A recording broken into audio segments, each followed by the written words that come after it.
So the eradication of poverty, which is something I've come to know in the Hizmet movement and Kim Sayokmu, where Kim Sayokmu is a movement that says, is anybody out there? I believe that's the translation of it in Turkish.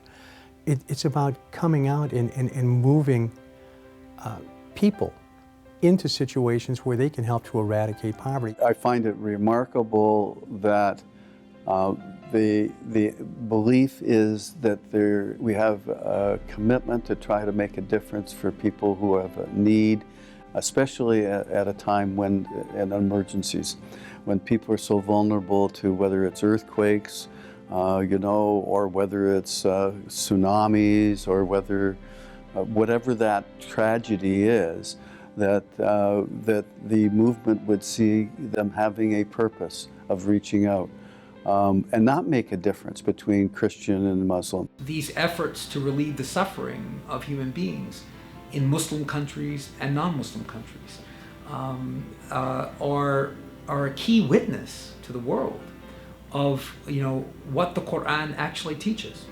There are so many distortions, particularly in the West and in the minds of many people, about what Islamic values and ideals really are. If you look at Hizmet, and particularly at its commitment to relieving the suffering of the oppressed, you see Islamic values and ideals in action. So if there is a calamity, a situation, a dire situation in any country, the Hizmet movement is there.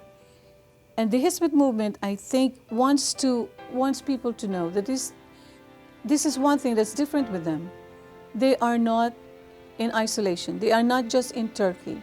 They want the world to know that wherever they are, they will help. I was very impressed, once again, that although this is a Turkish organization, it's based in Turkey in an Islamic country, they were one of the first responders to the crisis after the earthquake in Haiti. They were inspired by the earthquake in Turkey, but they were able to take this experience and transfer it to a completely different environment in the Caribbean with the Haitian crisis. And I was also very impressed with Mr. Gulen's philosophy that it's not just helping those in your own neighborhood, but it's reaching out to Africa, it's reaching out to Asia, it's reaching out to America, to wherever there might be a problem.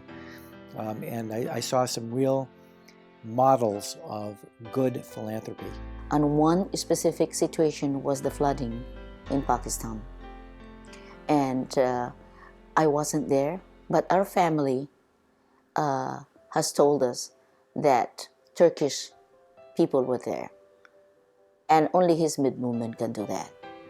So I'm not talking about globally. Within Turkey itself, I saw firsthand what they do. So this is the one that impresses: service to humanity.